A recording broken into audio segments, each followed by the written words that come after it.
Alrighty, you are looking live. It's sold out MetLife Stadium where today the 16-0 and playoff bound New York Giants will be taking on the 0-16 New York Jets. And why are the New York Jets 0-16 even with Aaron Rodgers? Because they suck. It never gets old.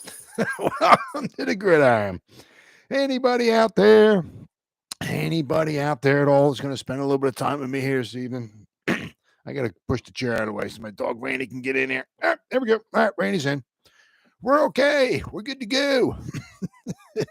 Anybody's going to spend any time with me here this evening, I greatly thank you. Or if anybody's going to spend any time watching a replay this, once again, thank you so much from the bottom of my heart. Thank you. Oh, what's up, Jersey guys? Hey, Jersey guys in the house. Going to try to go about 30 minutes here tonight. Shoot my mouth off for about 30 minutes. Anybody got anything to say, please feel free. Fire away, throw in the chat box. Usually try to check on the chat box like every 5 or 10 minutes. So as soon as I see something in there, I try to respond to it as fast as I can. So please feel free, fire away. And plus, also, instead of me just rambling on for like 30 minutes or more, it's just nice to talk to another Giant fan. So please feel free and just fire away. Before I get started, if anybody wants to help support my channel out, it would mean the absolute world to me. In the description box below, there's a top link. It takes you to my membership page. I got 3 different membership levels. The first one's called the Saquon. Second one I got is called the Lawrence Taylor. And the third membership level I got is called the Gridiron. Each one's got their own little perks to them. So if you want to help support my channel out, it would mean so much. I mean, I thank you in advance. Thank you. If you are subscribed to my channel, once again, thank you. I can use all the support I can get. But if you're not, please go down below, hit the subscribe button, and hit the bell icon. That way, next time I go live or put a video out, you'll be notified. And it's free of charge. What do you got to lose, right? But if you are subscribed, thank you.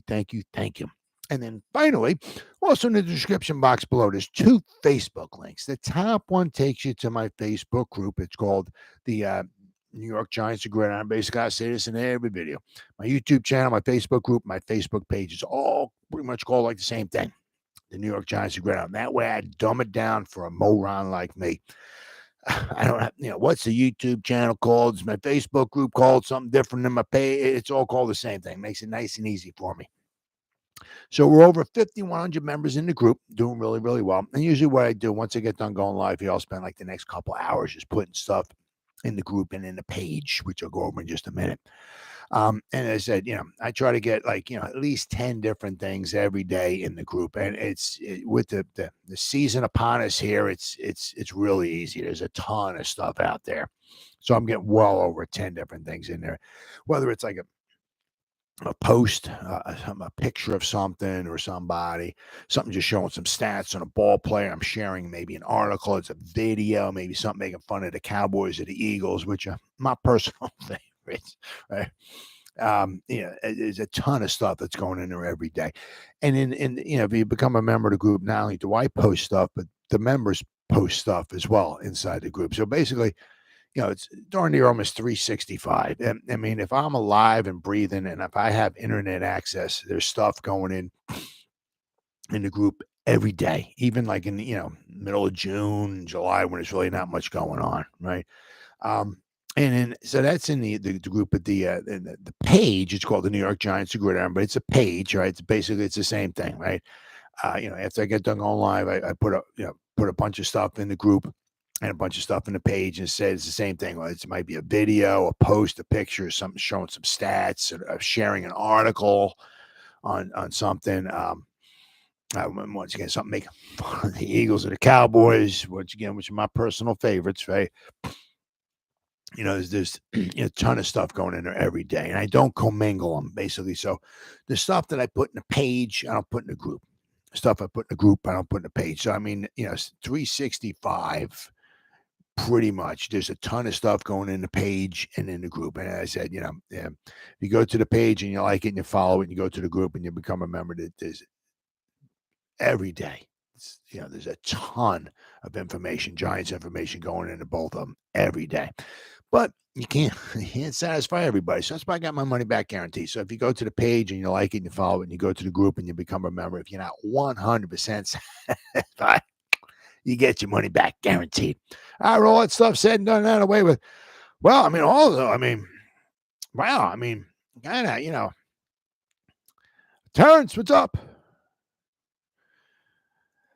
I mean, you hear all this stuff. Also, like Jerry Jones, man. I tell you what, we're putting the rest of the NFC East on notice. I mean, we're better. I think he maybe said better than we were last year. We got the team. We got the quarterback. We kind of a little question that right now. We got the quarterback.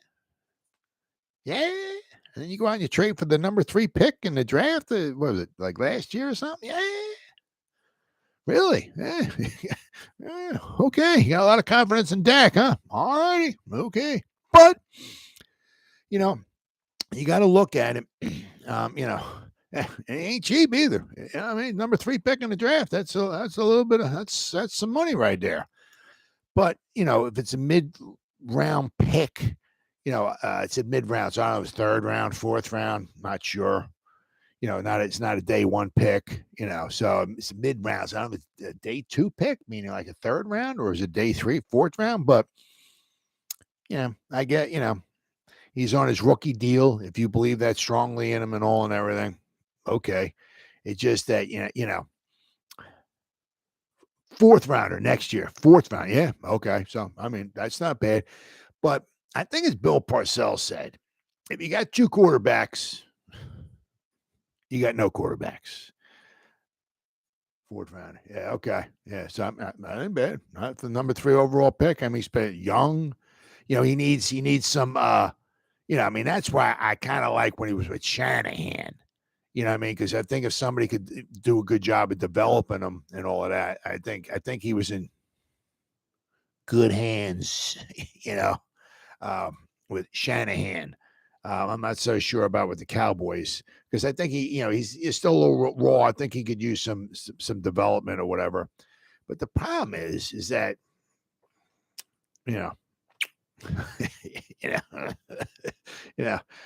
how much how much line you giving Dak? You know what I mean? I mean, if he does good, obviously you keep Dak can light him up, boy. That's for darn sure. But number 3 pick in the draft. How long is he going to be comfortable just sitting on the sideline drinking Kool-Aid? You know what I mean? So I know Dak's. I think his contract is coming up. I think it might be his last year. I think they were talking about restructuring or redoing it or signing him to a longer deal or something like that. So it's going to be kind of interesting to see. But I mean, if Dak, I don't know. Because if you have to pull him, and you've got to put Trey Lance in there, I don't know. That's going to be interesting. But I mean, hey, it's the Dallas Cowboys, and it's good. It's good. It's like General Hospital or As the World Turns or something like that. It's something good to talk about. But it's going to be kind of interesting. But I mean, if they're going to wind up keeping Dak, keeping him around, and you got the number 3 overall pick. I mean, you don't grab a guy the 3rd overall pick, to have the guy be your backup for the next 4 or 5 years. I mean, that don't make much sense to me. So, plus that would be, kind of an expensive backup, but we'll see. I mean, especially, I mean, this is only his second year, right? I guess, believe it is for Trey Lance. So, I mean, he's got a couple years to go before, his contract and all the 50-year option, all that stuff and everything. But that's going to be interesting to see as time goes by, what winds up happening there. Maybe McCarthy has something to do with this. We'll see. We'll see. I'd rather be with Shanahan, but I guess I mean, they had, Jimmy G, right? They had Brock Purdy and they had Trey. And I said they had 3 good quarterbacks, and they got rid of 2 of them, so they're riding out with Purdy. So, but I mean, I would rather. Well, I mean, obviously, if they trade you. There's nothing you can do about it. But I would rather be with Shanahan than McCarthy. But it is what we'll see. we will see. Jerry's saying he's not paying. Could be too. I mean, that's possible. That's possible. Because Because I think this is his last season for his contract. I think it was up after. I think I was reading stuff. Like maybe this is his last year, and so they have to redo it after this year or sign him long term. Do they trade Dak this late in preseason? Ooh, yeah, that would be. Woo. I mean that's. See, the one thing is with them, they're in win now mode. I mean, they're to win now. I mean, do they think that they could put Trey Lance in there? I mean, especially he just came here. I mean, for him, the problem is now he's got to learn the playbook. He's got to learn the timing. You just can't go out there and just take a snap from shotgun and start slinging it all over to ABCD Lamb out there and Gallup and Cook and all those other guys. I mean. It helps to get some timing down with them and all of that, and plus you don't even know the playbook, so I mean, I think that they would really be taking a step back. I mean, I think, they would be really hurting themselves, especially in the beginning of the season, if they were to do something with trade Dak now. Like, LA Rams. Ooh, that would be interesting. Well, hey. I mean, if Dak was going to go, somebody McVay wouldn't be a bad, wouldn't be a bad, wouldn't be a bad place to go. That wouldn't be bad. The thing is, I said that the problem was right now they're in a win now mode, and if they're going to take it, they're taking a step back if they're going to put Trey Lance in there right away. I mean, he doesn't even know the playbook. I mean, although I guess I really shouldn't talk too much. You're right about the playbook. It's too late. But I'm saying, I was going to say, I mean, they ain't got no chance in the HELL hockey sticks of beating the Giants week 1 with the backup quarterback. But then again, they beat us with a backup quarterback in Jersey last year. But although Cooper Rush has been with the team for a while, and Cooper Rush's not a bad quarterback either. But Cooper Rush, he knows the playbook like the back of his hand and all and everything, But as I said, I mean, they would be taking a pretty bad. I don't what is. Who are they playing here? Let's go. Hold on. This has been Dallas. So we know they're playing the Giants. Up there is Dallas Cowboys schedule. Here we go.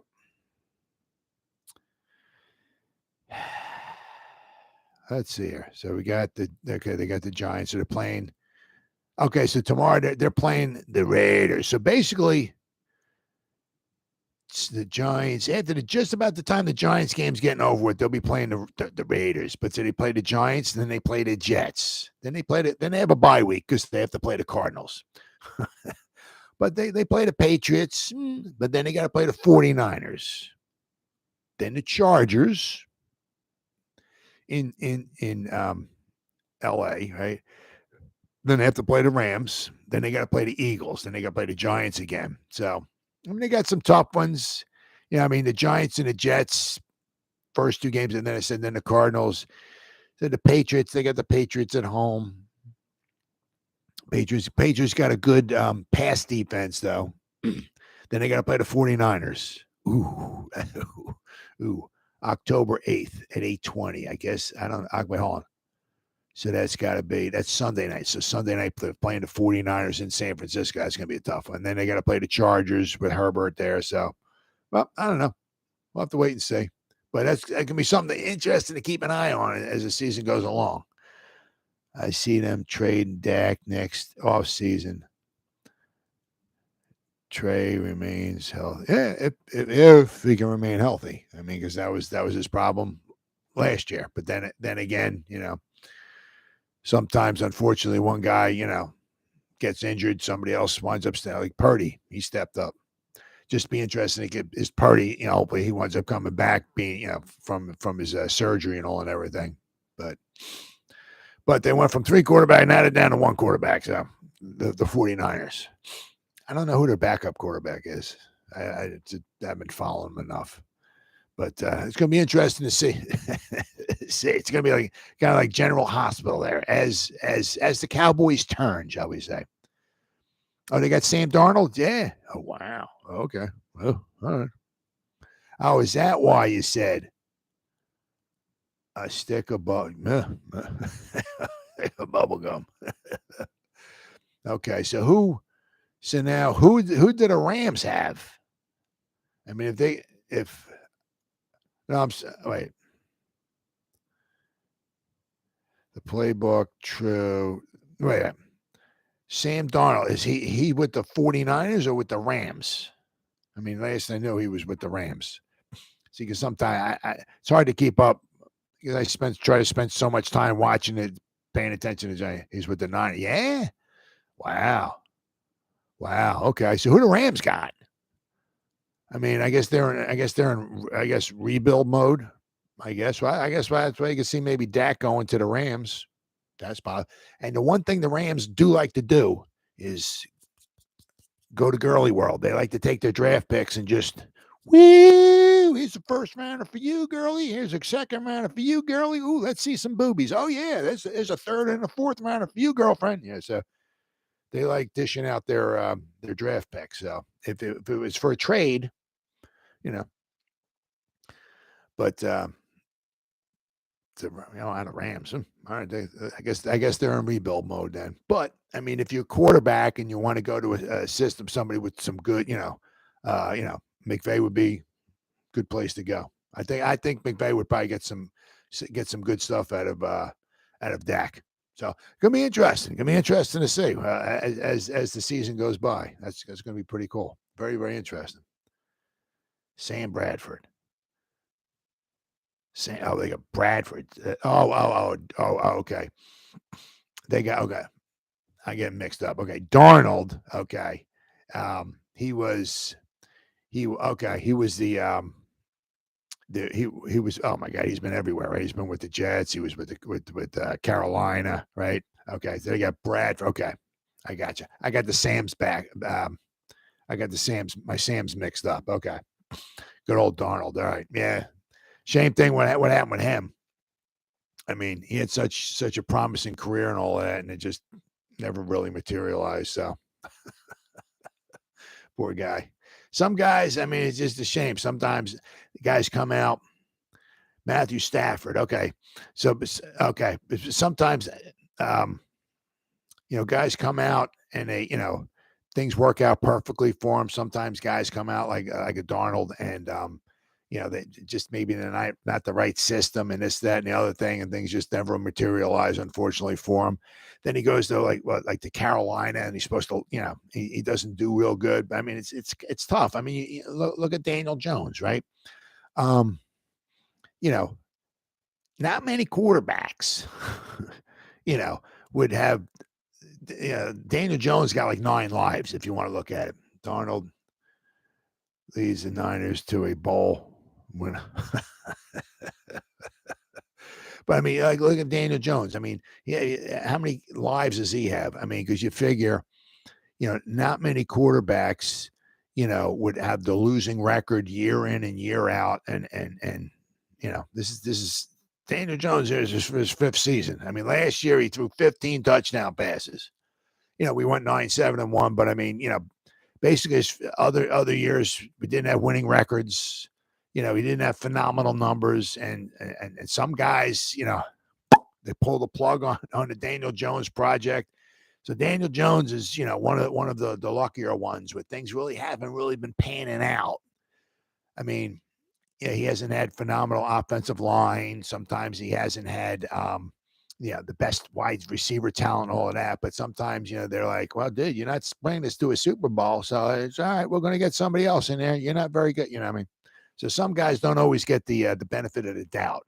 Daniel Jones has been kind of, he's been getting the benefit of the doubt. And actually, I think things really lucked out for him because now with Dable and Kafka and all, seems like and with Shane, so Dable and Kafka bringing out, the best in him, but then Shane's bringing out the better talent.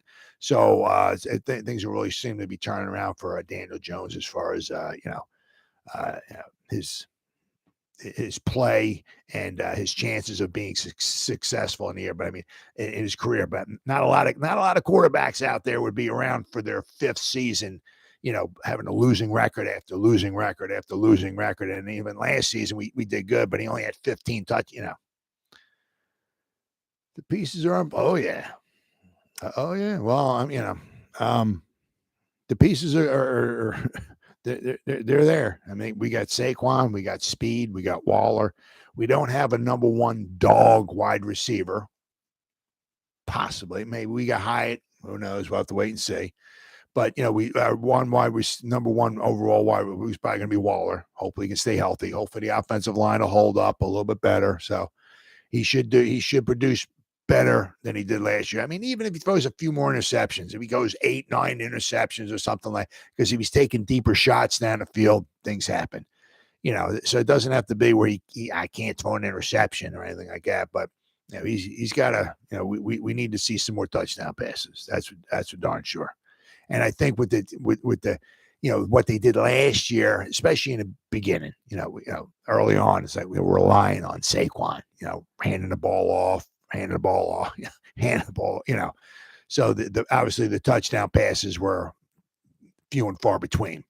But now it seems like it's going to be a lot more wide open, and Saquon's not going to get quite as many touches as he did. So certainly should open the door for some few more touchdown passes. That's for darn sure. Al Davis never cared about. Nah, he said, throw it deep, baby. We like the deep ball. The deep ball, right? Yeah, so like I said, if you throw them deep, you look at some of it too, all in the way. Say it's whatever. 3rd and 10, right? 3rd and 12, whatever. You go back, send high just deep, right? You throw the ball 40 yards, 50 yards downfield. If it gets picked off, 40, 50 yards downfield. Now, if High can make the tackle, that's just like a punt. Of course, if the guy picks it off and runs it back 20, 30 yards, okay, But if it gets picked off 40, 50 yards down the field and High can make a tackle or push the guy out of bounds or something like that, that's just about as good as a punt. So, Bruce. Oh, there he is. Oh, okay. Nope. That's it. That's it. I don't know. I forgot what the what was it? It's like it goes up over 50% or 55% or something like that.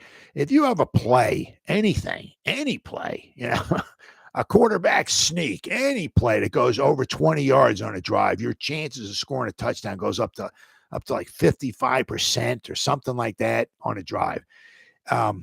Your chances, if you don't have a play of was it maybe it was 15 yards, 15 or 20 yards. It was one of those. But if you don't have a play on your drive of at least 15 or 20 yards, your chances of scoring a touchdown was, I forgot what it was, like 18% or 15 or something. But if you get that one play, like at least 20, 25 yards or so, your chances just skyrocket, at least scoring a touchdown. And then you figure, if worse comes to worse, if you get unless you're starting at your own 3-yard line or something like that. Say you're starting at your own 25 or 30, right? And you get a play for 25 yards. Now you're in the other team's field, end of you're at midfield or they're 45, whatever. You get a few more yards or whatever, you possibly in field goal range, But I know if you get your once play of at least 20, 25 yards or so, that the chances of scoring a touchdown on a drive just escalate immensely. The risky passing game just got air court. Yeah, that's it. Oh yeah. Oh yeah. Well, of course. Yeah. He had some good. When Dan Fouts throwing it to Charlie Joyner and Jefferson and Winslow. Oh my God. Oh man. Of course, the Chargers. That was 1980. That was the year just before LT came to town. That was the first time ever that the three true receivers in a game. I forgot what the final score was. I think the Chargers, it was in San Diego. The Chargers beat the Giants. I think it was 7,000-2. I think it was something like that, somewhere around it. But it was the first game ever. The three true receivers got over 100 yards receiving each in the game. Winslow got over 100 yards. Jefferson got over 100 yards, and Joyner got over 100 yards. It was just horrible, absolutely horrible. What a trash game, unbelievable. Giants were horrible that 1980. Really, really bad. No D, San Diego. That was the one thing too. That was the one thing that really hurt them. They had the offense. Their defense was not the greatest of all. That's for darn sure. All right, so I saw. Let's see here. 7 Giants to watch. Now, there's a lot more than 7 to watch. This is what Giants Wire. Who is this? Who wrote this article here? Say John Finelli. There we go. He said 7 Giants to watch for the game. So you got quarterback Tommy DeVito. Yeah. It says if the Giants carry 3 quarterbacks, I don't think they're carrying 3 quarterbacks. They'll probably try to get this guy on the practice squad. So I don't know if he's, I don't know if he's making the final 53. I think they got so many other decisions. I have a hard time saying him being 3 quarterbacks on the roster on the 53. I'd have a hard time. Bryce Ford Wheaton. Now, he's very, very interesting. They're trying all they possibly can do to get this guy on the roster because the problem is that if they cut him, right? I think that's what it is. They waive him. Ooh, they waive him. Chances are he may not. It's like a boomerang. They throw him. Boomerang's supposed to come back to you. If they let Bryce Ford Wheaton go, they might throw that boomerang, and they might be waiting a long, long time for that boomerang to come back to him. He might find himself on another squad. So they're trying everything they can do. Now I'm going to a little bit more here in the Giants rookie report here because it talks about it. The next article I got, I think, is basically talking about after the last preseason game that they had. But they're trying a lot of things to do here to try to. They're putting him on like all the special teams, and apparently, according to the rookie report, he's not doing too bad on the special teams. So he might be a sneaky player. He might be that 7th wide receiver that he winds up getting stuck on the roster, right? He making it on the roster, and basically is a special teamer, and then they're trying to maybe develop his skill set as a wide receiver, and then maybe he can be one of the my God, man, if you got Bryce Ford Wheaton and Hyatt in the same draft, holy cow. Wow. I mean, I'm not saying Hyatt's going to be unbelievable, but he certainly looks very promising. But, Bryce Ford Wheaton has maybe a little ways to go as far as with, his receiving abilities and all. But they're trying really hard to get him on the roster. The next guy here is Joshua Zudu. Be interesting. Joshua Zudu's last chance to make a case for the starting left guard spot. But the thing is with him, and they say in this article to keep an eye on Joshua Zudu, but he's on the 53. I mean, if he doesn't make this, if he's not the starting left guard, okay, he's going to play. He'll get some play. He's making the 53. This one here, Darnay Holmes, very interesting because Holmes has gone from slot corner starter to roster bubble this summer and now has to deal with the arrival of Isaiah Simmons. Yes, because Isaiah Simmons can play in the slot. So, I mean, you got Bobby McCain can play in the slot. Adoree Jackson can play in the slot. Cordell Flott can play in the slot. You see what I did there? Slot, right? I'm a poet and didn't even know it. And Isaiah Simmons can play in the slot. And the thing is with that is that Darnay Holmes' cap hit is about $2.75 million or something like that. It's quite a bit. So he's, it can be interesting to see what they wind up doing with Darnay Holmes. Because with McCain, Flott, Adoree Jackson, and Simmons, they got 4 guys there that can play in the slot. So it's going to be interesting to see what happens with Darnay Holmes. James Robinson. Yeah, now I haven't heard much about him. It says here, James Robinson is still here, and yes, he's healthy. The Giants, unfortunately, have a logjam at running back right now. Yeah. Yeah, I don't know. And Jay-Sean Corbin, too. I don't, what I mean? So, I mean, with Breida, Barkley, you got the 3 Bs. You got the killer Bs. You got Brightwell, Breida, Barkley, right? Then you got Jay-Sean Corbin, and you got Eric Gray. I don't see Robinson making it. Then they got guys to watch. Jordan Riley. I'm not really sure. I don't know. He's 25 years old, though. Wow. Seventh round pick out of Oregon. He's been out. He's been one of the many pleasant surprises. I'm not sure why why he's somebody to look at. I don't think they're letting him go because he's the same thing. If they let him go, he's not going to come back. Somebody's going to scoff him up. That's for sure. So I don't know why we're looking at him. I'd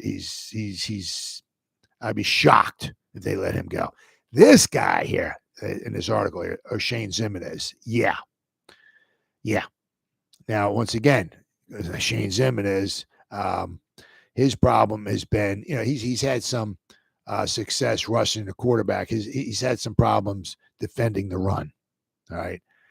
So for him, especially since we just brought Simmons in here as well, too. So Oshane Ximines, this could be his final game with the Giants. Could be. Love to say.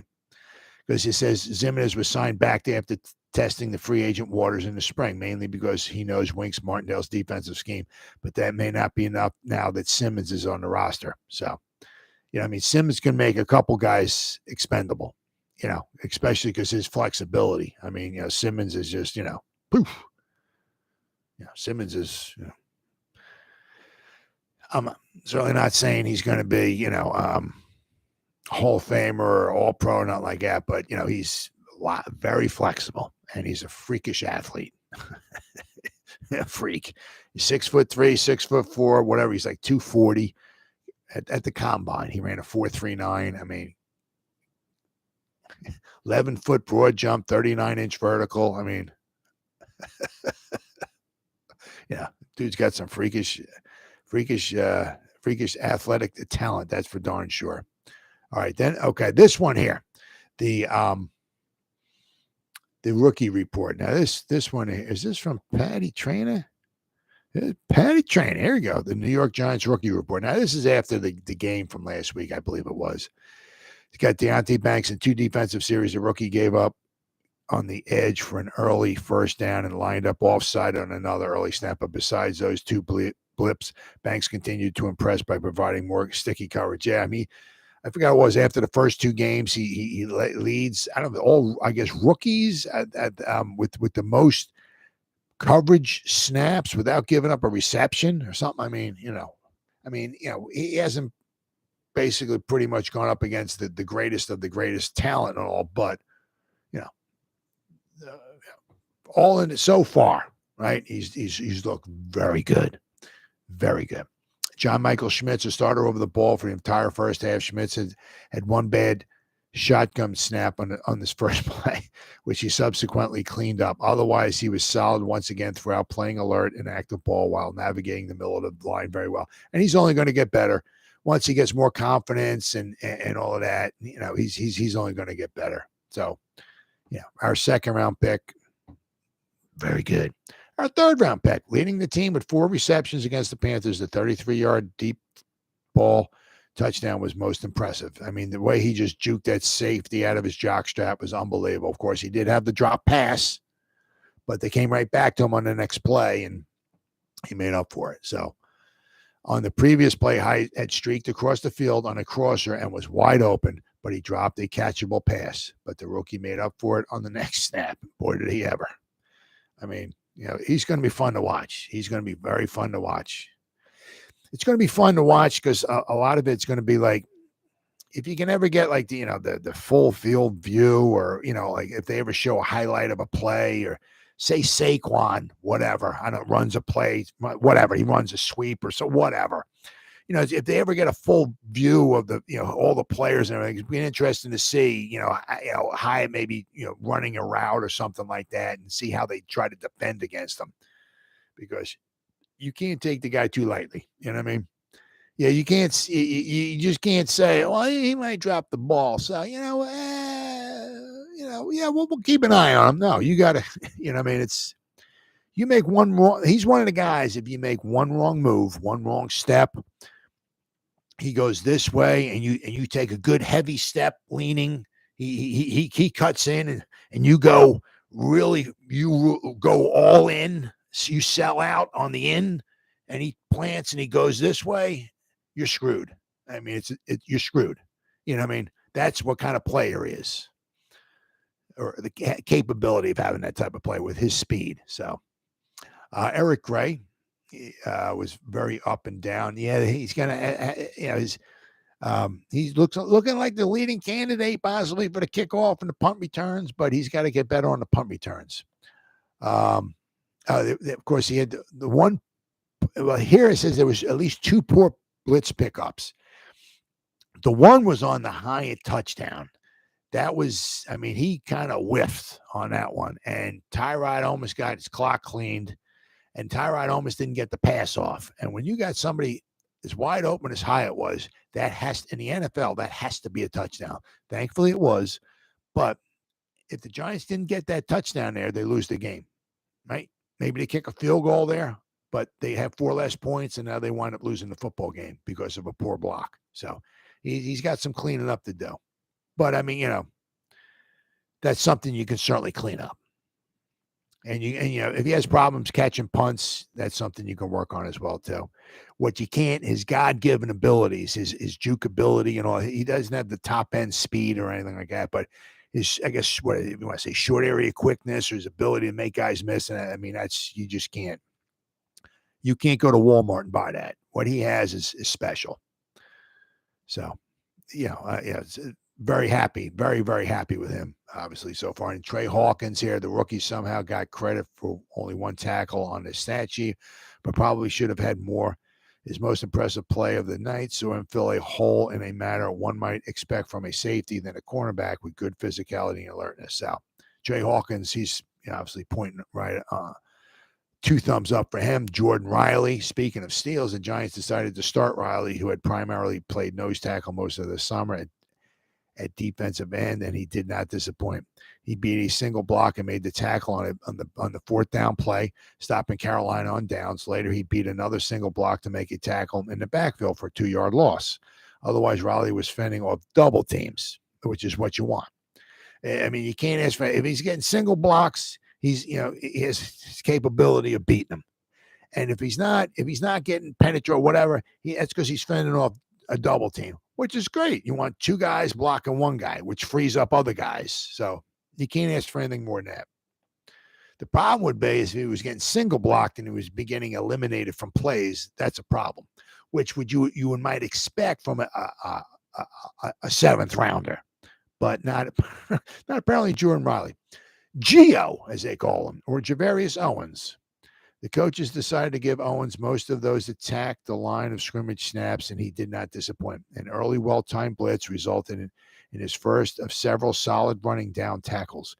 Repeatedly, the rookie reacted well on running downs, playing proper angles and showing off some very advanced instinctiveness around the line of scrimmage.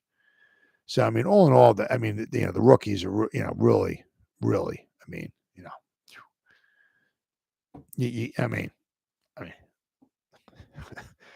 and then of course, then you figure because we don't have a 3rd round pick, because we traded one of the 3rd round picks away. So so I mean, if you want to look at it, say just look at this in the 3rd round, right? Because we had 2 3rd round picks. We traded up for Hyatt, and we traded our other 3rd round pick away for Waller. So I mean, are you kidding me? I'm not saying we're Super Bowl champs. I'm not saying it, but 2 3rd round picks. We got Hyatt and we got Waller. Wow. That's pretty. That's pretty good, right? I said we hope we got our center for the next 10 years, right? And we got our number 1 cornerback, hopefully, for the next whatever. We did good. It was a really good draft. Shane's really he's on fire. He's really he's really doing good. And of course, now the next, grabbing Simmons for a 7th rounder. I mean, Simmons last year had 99 tackles. The year before, I think he had 105. I mean, even if he does set the world on fire, nothing like that, 100. Tay Crowder led the team a couple years ago. He was Mr. Irrelevant, right? He had 132 or 135 or whatever the one, but he had some holes in his game, but I mean, if you give up a 7th rounder for somebody who's going to give you 100 tackles in a season, I mean, he's not going to get 100 tackles because he won't be on the field probably as much in order to get those 100 tackles, but especially in the beginning of the season. That once they once he starts getting more and more familiar with the defense, and they start finding more and more roles for him to play, and putting him in to be successful, certain spots to be successful and all, obviously he'll get more and more playing time. He'll get more and more tackles, but don't expect any huge amount of tackles. Do you see Simmons, against the Cardinals, 12 tackle? Oh man, he was everywhere. Well, then again, I guess maybe I should shut my mouth. He's playing the Cardinals, so maybe he might get 12 tackles against the Cardinals. He might play 15 downs and he might get 12 tackles. So I'm sure going up against his former team is going to fire him up a little bit. So maybe I should keep my mouth shut there. But I don't know if he's going to get 100 tackles this year. He just may not be on the field that much. But same thing with him. Be very interesting to see what they do, where they use him, how he produces and all that. And after the season's over, because you don't have a fifth-year option because the Cardinals didn't pick it up. That's it's understandable. What are the Giants going to do with him? It's about the first time in years that I'm optimistic about the season. The Jets will be all hype. Our guys are legit. Yeah, well, I mean, the Jets, they got Aaron Rodgers. They have a very good defense. The question is that their offensive line, keeping a lot of things about, Mekhi Becton. Can the guy stay healthy? He played, I think it was was it Patty Trainer? Patty Trainer. Yeah, Patty Trainer. She was talking to somebody with the Jets, or covers the Jets and all that. And Becton hasn't played basically almost 2 seasons. I think it was the first game of the 2021 season was his last game he played. So he's had 2 surgeries, I think, on his one knee. So, I mean, can he stay healthy? He's lost some weight. All right. So, I mean, they got some good guys on the offensive line. It's just, can they gel together, and can they keep Aaron Rodgers up? The coaching is a big question mark. Yeah. But also the thing is too, is that, they got Aaron Rodgers, one of the greatest of all time, but he, he's, I don't want to say a torch holder or nothing like that, but what's he going to be there for 7 years? And I mean, it was just with the Packers, it was always like a Cinderella story. It's like, as the Rodgers turns, as the season comes to an end, does Aaron Rodgers, does he want to trade? Does he want to be there? Is he going to be, and what's it going to be like after the season with the Jets? Is it going to be the same thing with Favre, when Favre was with the Jets or the Vikings? I mean, it's like, so it'd be interesting to see how long Rodgers wants to stay around, because if things don't go real well, or if he gets beat up or something like that, maybe he might want to, take his toys and go play with another team or something. So it'd be interesting to see. They talk like it is a Hackett, yeah. So, but it's going to be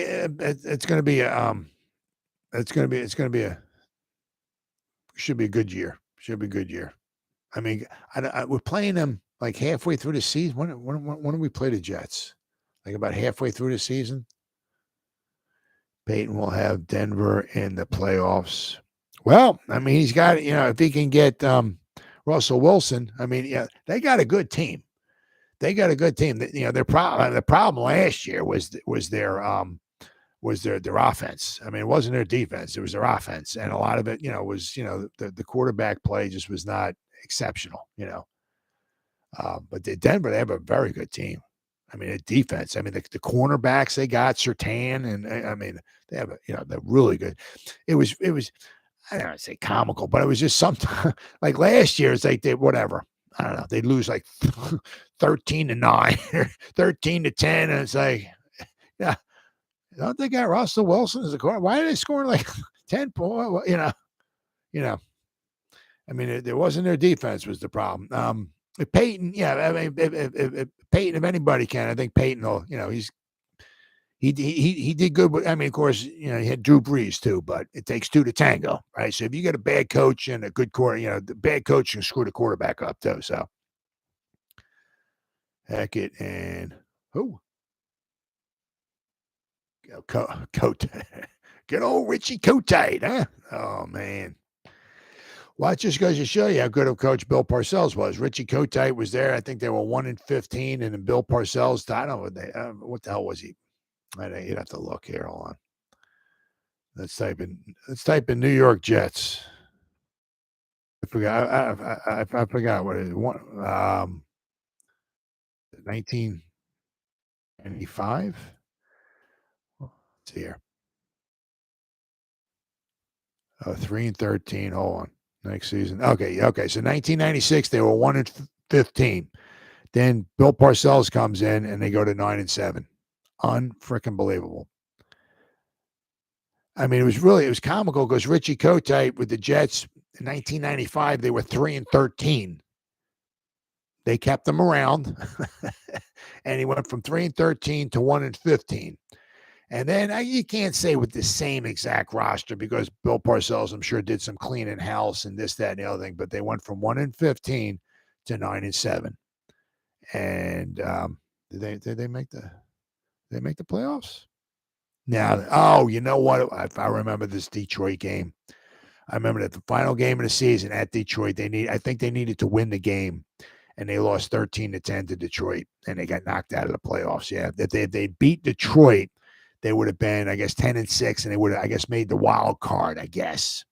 But they lost to the Detroit 13-10, and that knocked them out of the playoffs. But even still, they went from 1-15 to 9-7 in 1 year. I mean, just unbelievable. I mean, it just goes to show you, what a phenomenal coach Bill Parcells was. Then, of course, he took them to the championship game. I mean, so what a coach! What a coach! Watch him coach them, and yep, sure was. Oh man! All right, then I saw what we got here. 10 things to watch for the Giants here. What is this here? This is Giants.com. There's a long article here. Giants.com. Preseason finale. Now, the thing is that, what Salah is going to do is he's going to play some of his, if not all of his starters. Now, what I was also kind of hearing too was that what might possibly want to happen is Rodgers may not be in there for like one series or so. Apparently what they want to do is that at least have their starters, maybe I guess, and Rodgers in there and run a series and then maybe come onto the sideline, make some adjustments, what worked, what didn't work, whatever, and try those adjustments out maybe on another drive. So apparently it seems like, I could be totally wrong, but what I heard the guy talking to Patty Traynor was that Rodgers might be out there for maybe a couple series, so I don't know if that's going to go true for the whole offense, for the Jets, for the defense. That I don't know, but it seems like Rodgers is going to be out there for at least maybe a couple series. And I said we'll have to wait and see. You don't know what Dable seemed to keep it kind of a secret as far as the Giants going to play any of their starters, or not. I would tend to think not, but we'll have to wait and see. Then of course here in this article they got Brandon Brown. When speaking to the reporters for the first time this summer earlier this week, assistant general manager, who will probably be a general manager sometime along the line, Brandon Brown was direct about what the goal is for the front office when it comes to constructing a full roster. Obviously, we've elevated the talent overall on the team, but we're going to canvass everything. Brown said, at the end of the day, when you look at it, it's going to be acquire, develop, and retain, which is huge. That's something the Giants didn't do much of, and that was like in a Jerry Reese era. One of the things, the problem he had was we went so long. Justin Tuck, 2005, was a third-round pick. He was like the only third-round pick for like 15, I can't remember, 15 years or 16 years or something like that. A third-round pick that we gave a second contract to. I mean, are you kidding me? Like a third-round pick. You go 15, 14, 15, 16. I have to go back and look to see exactly who it was that we gave another contract to. But before we actually retained a third-round pick. I mean, the problem was with Jerry Reese was that he might, as I said, he had like a he got the he had some good ones, he had some bad ones, but he had the Odell Beckham Jr. So he hit some home runs, obviously. Then he took David Wilson, who got injured. It is what it is. But then he had some duds, right? He had Eli Apple, and then he had Eric Flowers. But with the Eric Flowers, he made up by drafting Landon Collins. He screwed up with Eli Apple, who wasn't a horrible cornerback, but he shouldn't have been taken in the first round. Same thing with Eric Flowers. Shouldn't have been taken in the first round, but took Eli Apple at number 10. But then in the second round, he made up for it by taking Sterling Shepard. So, I mean, Jerry Reese, he had some duds there, but, he also had some really good picks as well, too. But the thing is that the cupboard just really started getting bare because, a lot of his later round picks were not very good and retain, which is huge, which is, develop and retain, which was something for the longest time with Jerry Reese we did not do. We just drafted a bunch of guys. Maybe, you out of the draft, maybe one stays with your team. And it would just seem like there was just so many guys we just let go. And we always maybe looking in free agency to try to fill our void. Like in 2016, things just worked out. We got with the Jackrabbit, right? And Snacks Harrison, Olivier Vernon. We went to Girly World. We spent all this money out there. Put it in there, and things just fell into place just right where the Giants made the playoffs. And of course, they got smoked in the first round, but then after that, things just went down a dumper. But I mean, one of the things is that we did not like develop the players, and we did not retain the players, right? So it's a key thing here, right? Draft well, which is so hard. It's so hard to do. But draft well, but also, develop those players, because some of those players, they may not take off in the first year, but second year, maybe the third year, right? I mean, where did Andrew Thomas take that big leap, right? From the second, maybe to the third year, right? Some of these guys, it takes them a little bit of time, right? You just can't say draft a fourth rounder and like, dude, why aren't you an all-pro? What's wrong with you? You stink. You cut. No, you believe in these guys, right? You got to develop them, right? Give them a year, couple years sometimes, and then they should start coming around second, third year, and then obviously you want to retain them. It's so important. It's so important, obviously, to retain some of those fourth, fifth, sixth round players or whatever. Retain them on lower salaries, because you can't pay everybody $25 million a year. You gotta have, you gotta have those good players that you get later on in the draft. And it's just, it's just to keep drafting 7 guys every year, keep one and let the other 6 go. I mean, that's suicide. Suicide.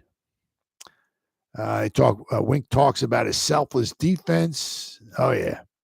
So the unit ranked 5th in the league in both third and down and red zone defense, and also ranked in the top 10 in passing touchdowns allowed. Oh yeah. Wink said, I like the players. I like the people. You know what I mean? Dale said Wednesday, the players themselves.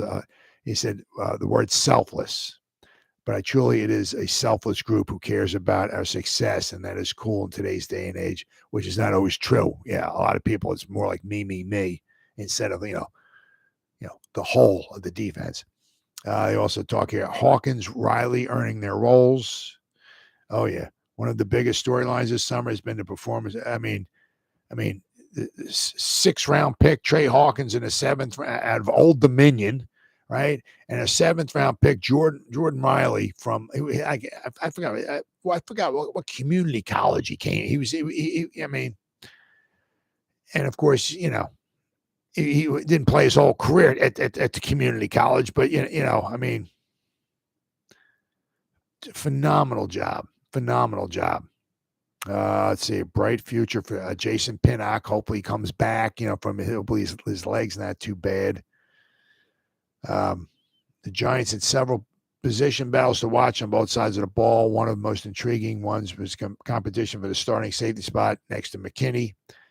And let's see, several veterans and young players have been competing for the spot, but none has been helped themselves more than Jason Pinnock. The third-year player out of Pittsburgh has made numerous plays during practice since the start of camp and followed that up with an interception and 2 additional pass breakups in the first 2 preseason games. Oh, yeah.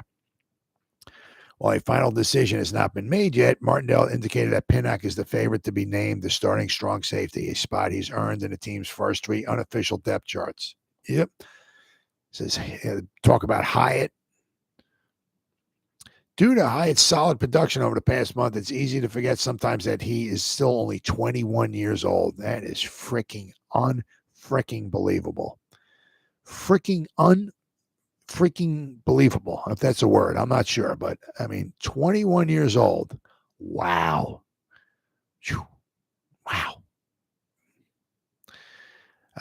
Let's see, then we can see they talk about facing off against Rodgers. The Giants, while it remains to be seen which of any Giants starters play in the preseason finale, this is the weekend. The Jets made it clear one player of theirs will be suiting up. Both Robert Saleh and Aaron Rodgers told the media Tuesday that the veteran quarterback will be making his Jets debut on Saturday. I would have a hard time believing, that Rodgers is going to be the only starter out there. I mean, he's going to want to get familiarity with his team, and you can't, you just can't get that in practice. You got to get live bullets out there. So that's going to be some very valuable experience for Rodgers being out there. And it says scouting the rest of the Jets. The Jets have plenty of talent on both sides of the ball, starting with their 2 reigning rookies of the year, cornerback Sauce Gardner.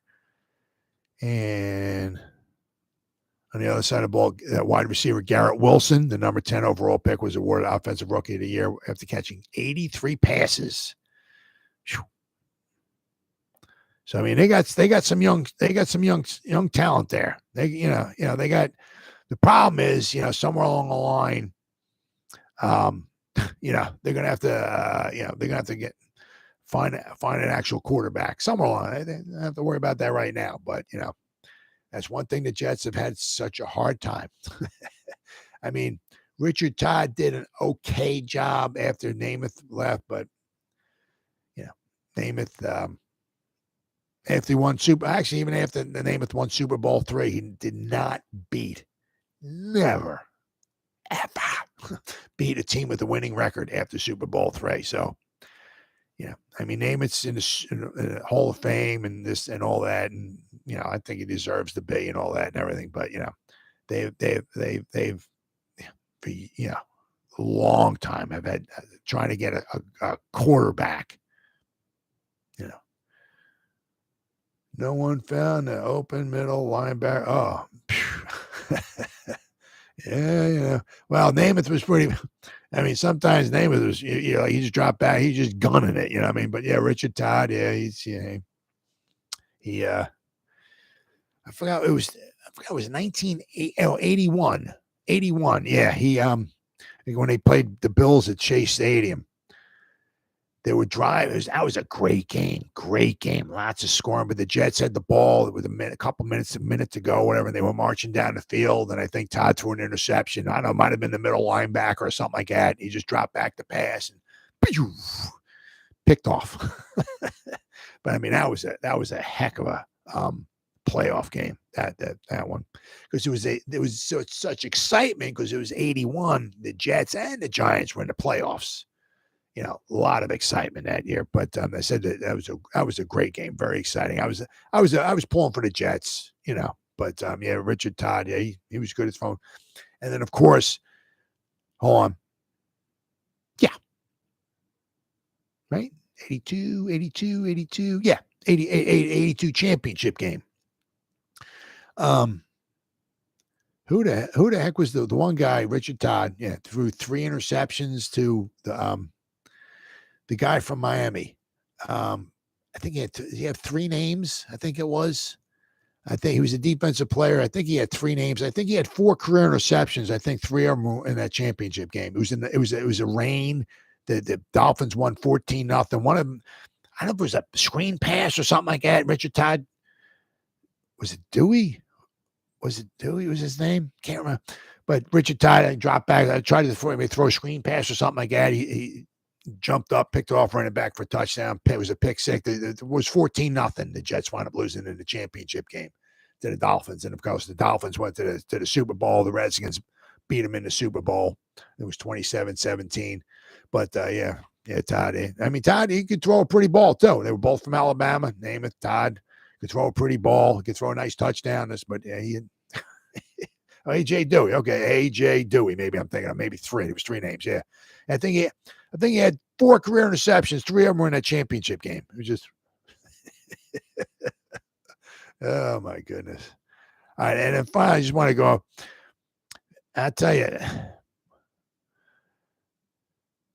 there's there's some guys here. There's some spots still open. I mean, with with the wide receivers, you got to go Hodgins, Slayton, Paris Campbell, Sterling Shepard, Hyatt. Now they're kind of leaning toward Beasley.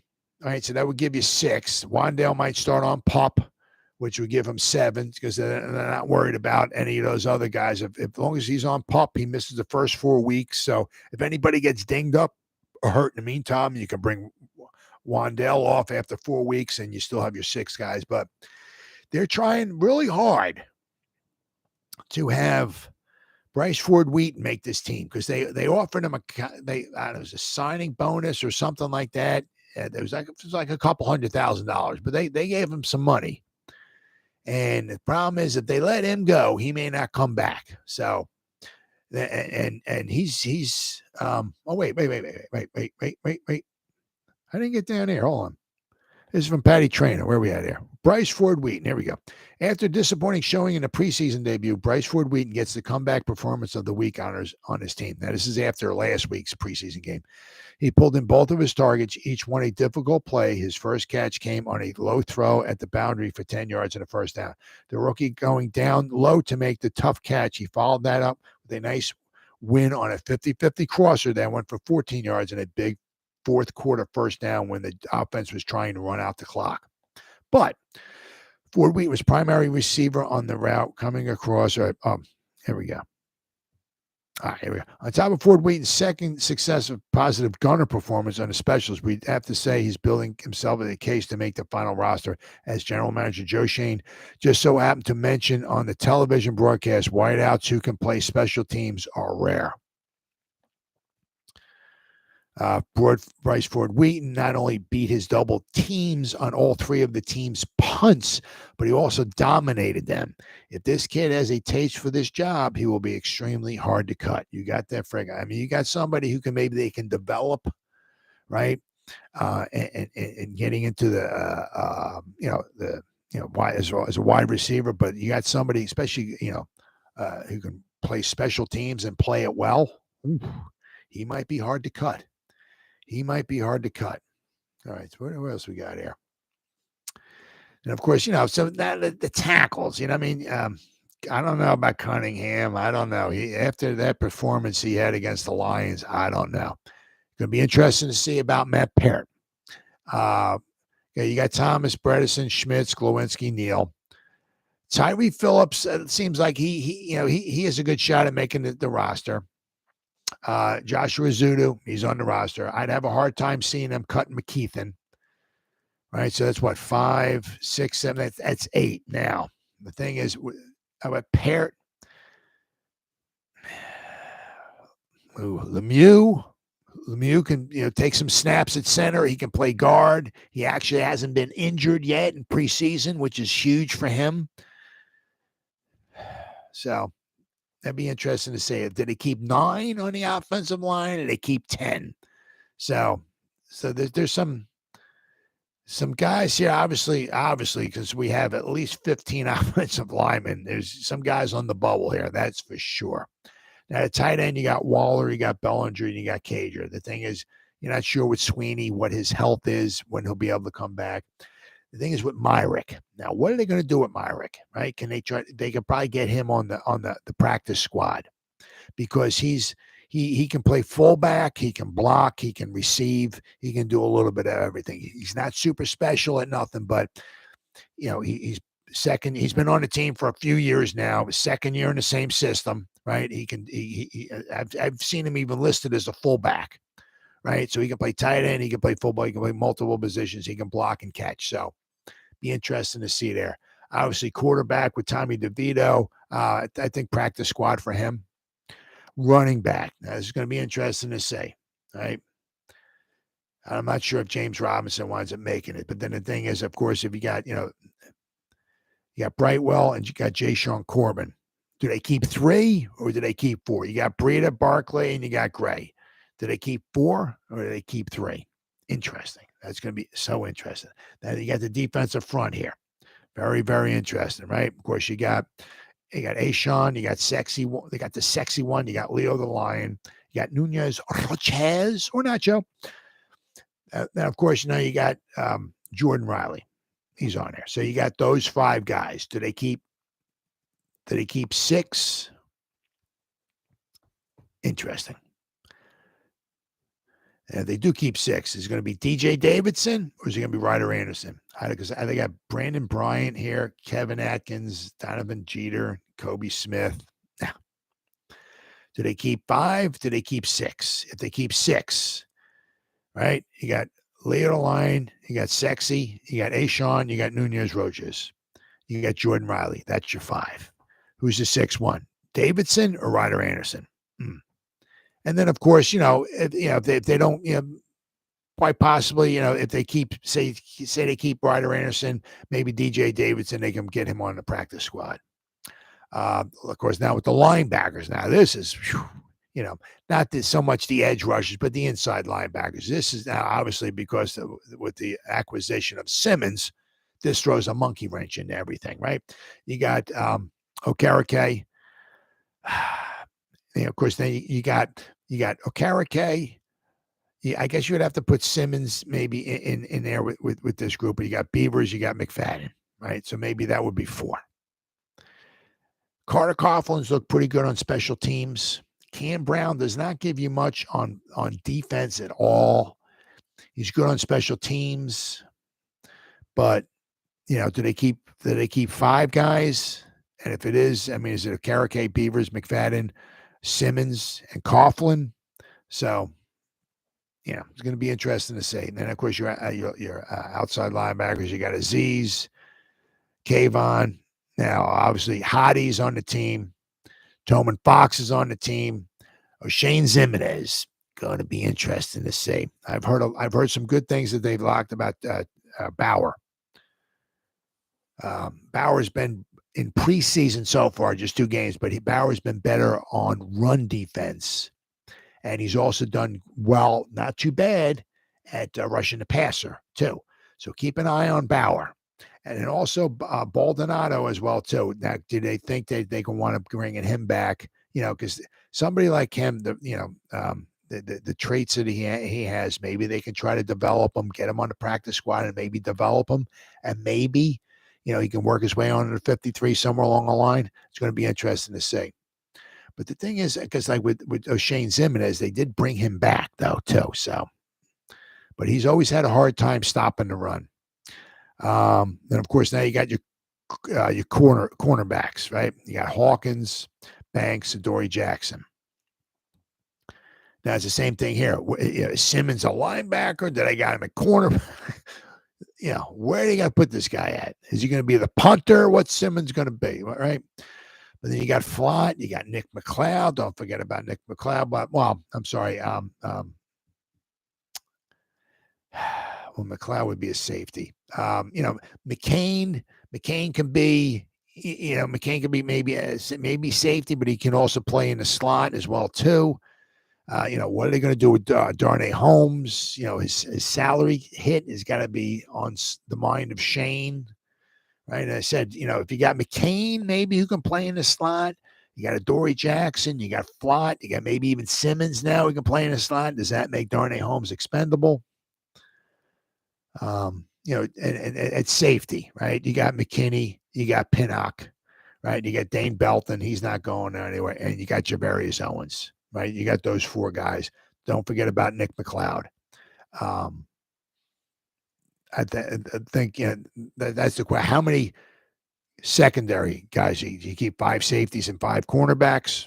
I mean, that's possible because you obviously you're going to have 3 cornerbacks on the field all the time. But a lot of times Wink likes to put 3 safeties on the field as well too. So I can see we're having maybe 5 and 5, which would give you 10. Maybe they come up, maybe 11. Who knows? So that it's going to be so interesting to see who they put on the field.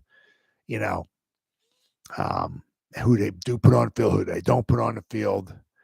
One thing that Jeff Fiegel said, and he brought it out, was look at who he said the 3rd preseason game. Look who is out there on special teams, like on the kick return, kickoff coverage and all that. Look at out there on the first team. He said that is a good indication of those who might be on the team as far as making those roster spots. So if you got some like if Eric Ray is back there returning punts, there's a good chance he might be the punt returner. If he's returning the kickoffs, might be a good chance he might, So look who the gunners are on punt coverage. Good chance they might be the guys. So that's what Jeff Fiegel said. So it'd be interesting to see. But it's going to be interesting. I mean, because then at 4:00 on frickin' Tuesday, you got what is it? My math is right. 37 guys from 32 different teams out there. Now the thing is, I think if it's 4 years or under, they got to go through waivers, right? But I should know, but I don't know if it's 4 years and under, they got to go through waivers, or if you're over 4 years, you're a veteran and you're basically a free agent. I think that's the way it works out. Or if it's 3 years and less, you go through waivers, and if you're 4 years or over, you're a veteran and you can become a free agent. I'm not exactly sure how it works out, but it's going to be a lot of guys out there. So, I mean, a lot of them who are the veterans will be basically free agents, and you can just try to, if you can just lure them into your team, you're good to go. But if they're, a first, second, third year guy, they got to go through waivers. And of course, the Giants, where they wound up picking at last year, they got a long way to go. They can't, we like that tackle. Let's, we'll get that tackle. No, he's got to go through 24, 25 other teams before he gets to the Giants. So it's a long pecking order for the Giants because, that's the problem about when you're good. You draft later, but you're also later in the waiver wire and all that too. So, but that's Tuesday at 4:00. So after the game, I'll be going live. So the game starts at 6, right? So I'll be live at like 9:30, somewhere around there after the game. So I'll be watching the game. I got it on my phone, or I can watch it on my computer if it's not on TV. So I'll be able to watch it. So we'll be able to talk about. We'll go on the Gridiron post-game show after our 3rd game in the preseason, and after that, guys, it's basically 2 weeks, and we're kicking off against the Cowboys. So. Well, guys, Jersey guys, Terrence, I don't know if Terrence is still here or anything, but good talking to you guys. Yeah, always fun. All right, so whoever's spending time, it's been 1 hour and 13 minutes. This might be a new record here. 13 minutes. So whoever's spending any time watching me, listening to me, shoot my mouth off for 1 hour and 13 minutes. Thank you. Whoever anybody's going to spend any time listening or watching any replay this, once again, thank you so much from the bottom of my heart. It means the world to me. Thank you. As always, you guys stay safe out there and go Giants. Woo! Oh, yeah.